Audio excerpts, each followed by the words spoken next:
Well, afternoon, everybody. We are doing something a little different than what you guys have seen already. We are bagging. This is an ag bagger, and so what you have is you have a bag that goes on the back of this tunnel here, a stop, some cables coming forward to a drum here, and how this machine works is you feed your feed in out of your wagon here into this front conveyor. It goes up and down in the front here to what's called a rotor. That thing you see with them little paws on it. You can see there's some opposing pieces on the back of the machine that it actually presses the feed through. And what this is actually doing is it's taking that feed, it's pushing it back into that bag. That bag is being held in place by that backstop. These cables have a brake on them. And this little pump here controls your pressure. How tight you want to make it depends on what pressure you have this. Now, there is some specifications by the manufacturer how much pressure you can put on these bags. These bags are warranted, I believe, up to 2 years. And if you stretch them past that mark that they recommend you running them at, that warranty goes out the window. Regardless, if your bag rips, whether you're at that mark or not, still your diesel fuel and time is not free, but at least I guess you get a new bag out of it. But anyways, so we're bagging today. This is going to be the last of the hay we're going to chop for this year. The last stuff you guys seen us chop, we ended up putting in that 60-foot upright down there, that very end silo there. And that's pretty well chucked plumb full. We used to have another haylage bag sitting here. We just ended up getting that cleaned up and out of here last week. So we got a new one we're setting in place now. We're going to fill this, and this feed will actually be used next spring. So about that time that 60-foot upright gets empty, it'll be about springtime, we'll kick into this. And that kind of works really nice for us. So it offers us a little bit of a buffer here. So anytime with an upright silo, you fill it, you're gonna put feed in it, obviously fresh feed. It's not gonna be fermented. And so anytime you're taking your cows off a fermented feed and putting them back on a non-fermented feed, you're gonna have some milk production issues, some health, well, I shouldn't say health issues, I should say digestive type issues. And if you're not good, monitor that, you can eventually lead to some problems. They might not breed as well, so it's good to keep them on fermented feed. And so this offers us a little bit of a break here. So when that's empty and we fill that, this bag will be all the way full clear up front there. And when we go to fill that silo, we'll open up this bag and we'll have 200 ton of fermented feed right there ready to be consumed by those cows. So we can be feeding them this while that stuff in that upright is fermenting. I mean, you gotta feed a little bit of it to keep ahead of the spoilage, but you can't push a lot. So I said that wrong. I shouldn't say you can't push a lot. You can push a lot, but I don't want to because I want my fermented feed. So anyways, we won't push a lot out of the upright. We'll run most of what's in the bag. That way the cows stay on fermented feed. Now this process, I like it. Dad, not quite so sold on it, but we do it. See, the beautiful thing about an upright silo is you have gravity. All that feed you put up that tube goes up on top and it's pushing down. And so you don't have to worry about packing feed like you do with a bag. This bagger is actually packing the feed in the bag. If you have bunkers, you gotta actually drive on top and pack just same as a pile. So, you know, this is a little less efficient as far as packing goes, but you still gotta spend the money in diesel fuel to throw it up that pipe. Then you got all the electricity you spend running the unloader, getting it out of there, plus the service side of it. So I guess my standpoint on it is I really like these. Obviously, if I was a rich guy, I would have bunkers, but I'm not a rich guy and I don't have 4 guys to help me. So bunkers, they're very time-consuming, labor-consuming. I shouldn't say labor-consuming. You have to have like 4 people, you know, 1 guy running the chopper, 2 guys running wagons. You have 1 at the chopper, 1 on the road or dumping, and then 1 guy on the packer, pusher tractor, pushing and packing. I don't have that many. It's just Dad and I. So, you know, I can't be pushing, packing, and running wagons. So we typically stay with our uprights for that main reason. But this is also another option to get good quality feed, less labor, and I think for us it's pretty efficient. So I better get back to the field now. I'm sure he's got another load but that's how this thing works. Backstop, bag pushes on that, drum with a brake, pump to set your pressure, feed comes up the conveyor, down in the front to what they call the rotor, and that pushes and packs it. When you're all said and done, very end of your bag, you'll dump your pressure, then I'll actually push you off your packed feed. We end up cutting the bag, pulling off and going up the concrete up there and cleaning that out, but we'll get into all that later. But anywho's, that's what we're doing.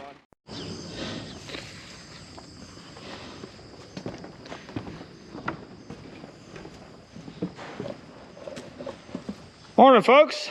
Well, it's the following day. Ended up chopping that 15 acres over there yesterday afternoon. End of the day with a little bit left on the wagons. I went ahead and unloaded that first thing this morning. Now we're getting on our 460 and our rakes here.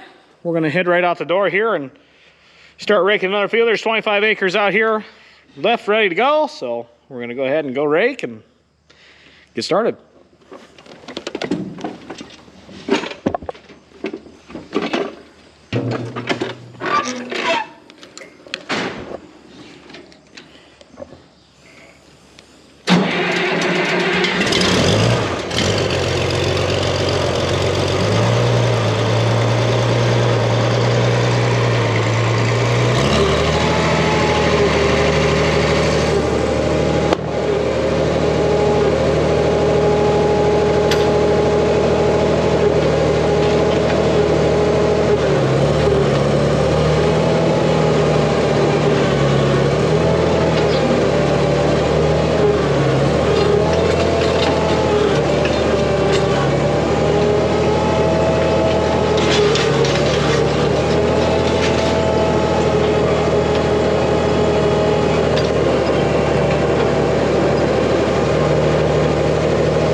go ahead and call that for the day. There's 2 more loads left on the field. It's getting pretty dry, and it'd be nice to have stuff with a little bit more moisture to finish out this bag. Less chance of it getting any spoilers or anything over the winter months all the way till spring.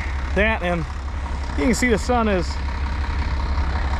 headed down on me, so it's time to call it a day. So raked up whatever little bit of mess I had here best I could anyways, without getting a bunch of this crushed up asphalt. That's what this pad's made out of. It's just ground asphalt. There's a 2-lane highway that they ground off near us right as we decided to do this pad, so this is about as cheap as you could get. So that's what we put down. We put some, I think, a sandstone for base. Ended up putting this stuff on top, packing it. Works out pretty good as long as you don't turn a skid steer on it, you don't tear it up. So we'll let this tractor idle for a little bit, let her cool off some. She's been kind of running a little hard packing this. Like I said, you know, difference between an upright, gravity packs it, bag, you gotta use diesel fuel and iron to pack it. So we'll let her cool off for a minute, shut her down, put this tractor away, and I guess we'll call it for the day and resume in the morning. But until then, see you after a bit.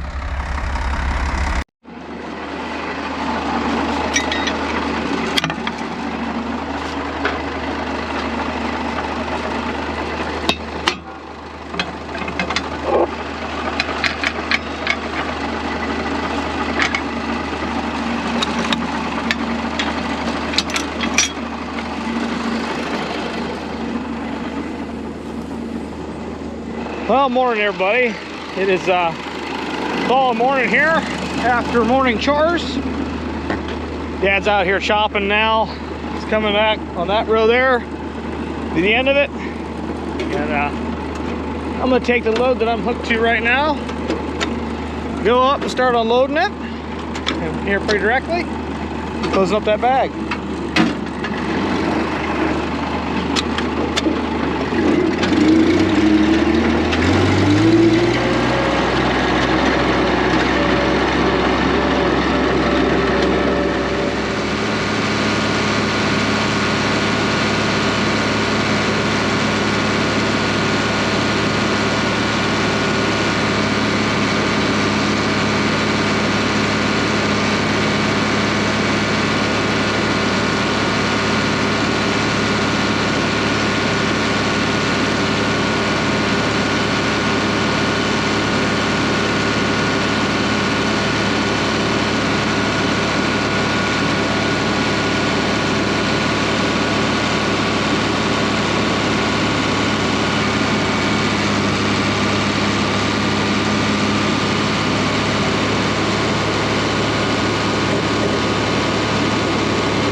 Rewinding the cables now, so those are the cables that go back to the backstop. You always want to make sure they're in that little guide piece there. If not, they'll wrap and just make a mess. I'll get ready to shut it off here.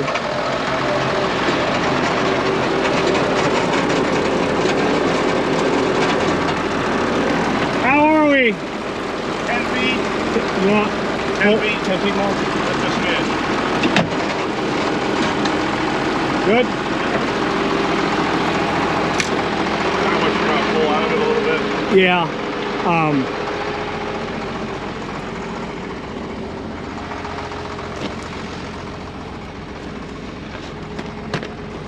So I've got feed to this point here. Right. So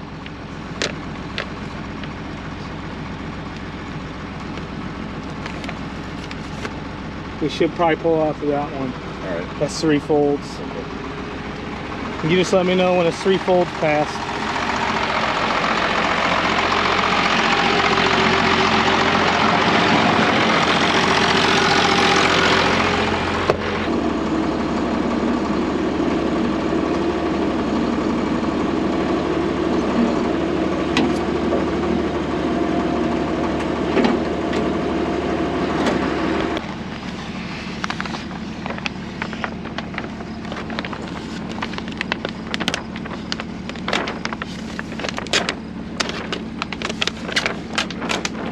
How is it?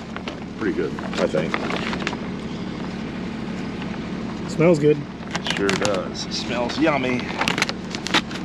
I'm almost ready to bite it myself.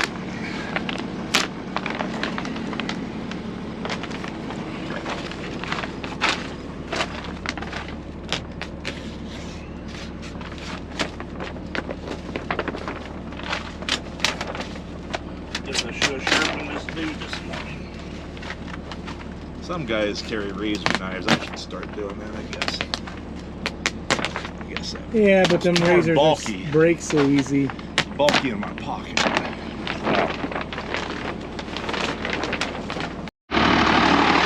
Alright, we just took and kind of loosely dug out the stuff that was loose on top. And we're going to leave that with the bag. The stuff that's still got a little bit of pack to it, we're going to take this bagger and we're going to pull it up here on the concrete up there. And we'll actually clean it out up there. It's a lot easier to do it there.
Well, that job's wrapped up. We take and fold these in on the corners. We got 2x4s. We'll put one down at the very end and roll it, and just keep pulling it tight, rolling it all the way until the silage pile. And then we have another 2x4 that we put on top, and we use screws to sandwich those boards together to clamp the bag in between the 2 boards. That way it can't unravel, and that way we can try to get as close to an airtight seal as we can. Usually does pretty good for us. We usually don't have much spoilage on the front. This year when we opened up both of our bags, the corn bag and the hay bag, when we opened them, we had a little bit of spoilage, and I think that was just kind of the luck of the year. I mean, we just forked it out and spread it on the field and called it good. There wasn't too much waste, but there was a little. So this year we did a little different, so we'll see how it turns out this year. Did cut a hole in the bag here. You can feel there's a little bit of gas coming out. So yeah, as the sun beats down on that bag over the next couple days, she'll probably gas some. It's pretty warm, so this job's wrapped up. I'm gonna go put the Kubota away and tools, and I guess get on with the rest of the day. But this is where I'm gonna end this video. So thank you guys for watching, and we'll see you next time.